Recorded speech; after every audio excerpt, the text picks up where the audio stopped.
This week we've decided to switch on over from our original current sensor, which was the ACS712, to this new current sensor, which is the CR9550. It works basically the same way, where it measures the Hall effect through a wire, measures the current going on, and it outputs a voltage where one of the wires is at 3.3 volts and the other is at the analog read of our microcontroller. So right now I have some code written up just so it gets us some values close to 0 that I still need to tweak a little bit. The voltage across the two terminals is 0. And the way we're measuring the load is using all of these light bulbs. So if I turn on one set of the light bulbs right now, very bright, we measure the voltage across the two terminals of the Hall effect sensor, and we're getting 0.546. And I have previously done some testing to where I measured the millivolt difference between each of the light bulbs, and it should be getting us a total of 558 millivolts, which is extremely close to the analog. Second thing that I did was I calibrated the analog sensor of our Teensy.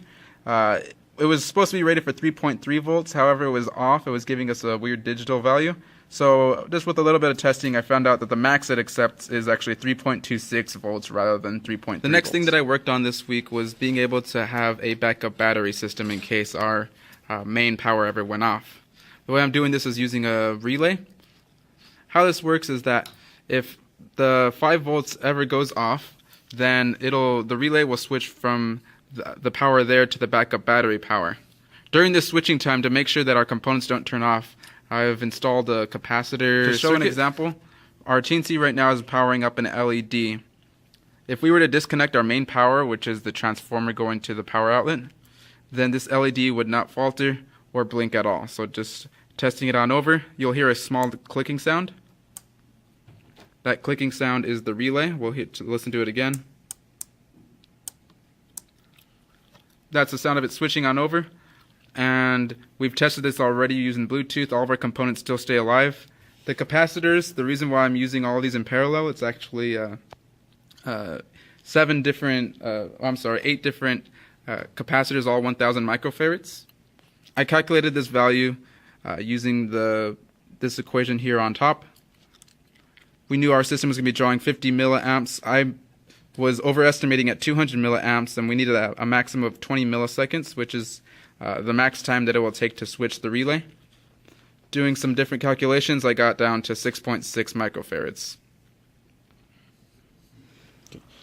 So this week I continued working with the RTC, and it's finally working properly. So the reason we encountered this was because the libraries that we were using were not up to date. So what I went on ahead and done was actually updated the Teensy Duino IDE add-on, the IDE add-on to the Arduino IDE, and then just by doing that, it actually just worked properly.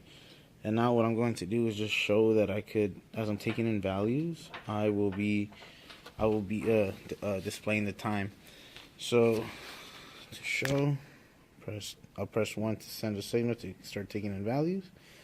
And as it's taking values, right now I'm taking voltages. It's just pretty much connecting the output voltage of the Teensy to the analog terminal.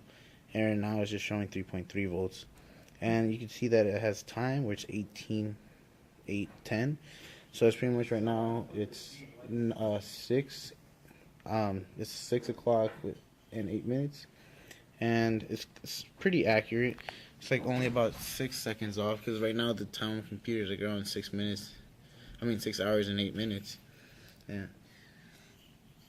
And then also what we've been doing is calculating how much memory it takes for us to or how much time, all the time values that are inside the SD card. So if we were to take in like 13 entries, which is like both date and time, we would add that every 5 seconds. That's about like 0.00197 gigabytes a day.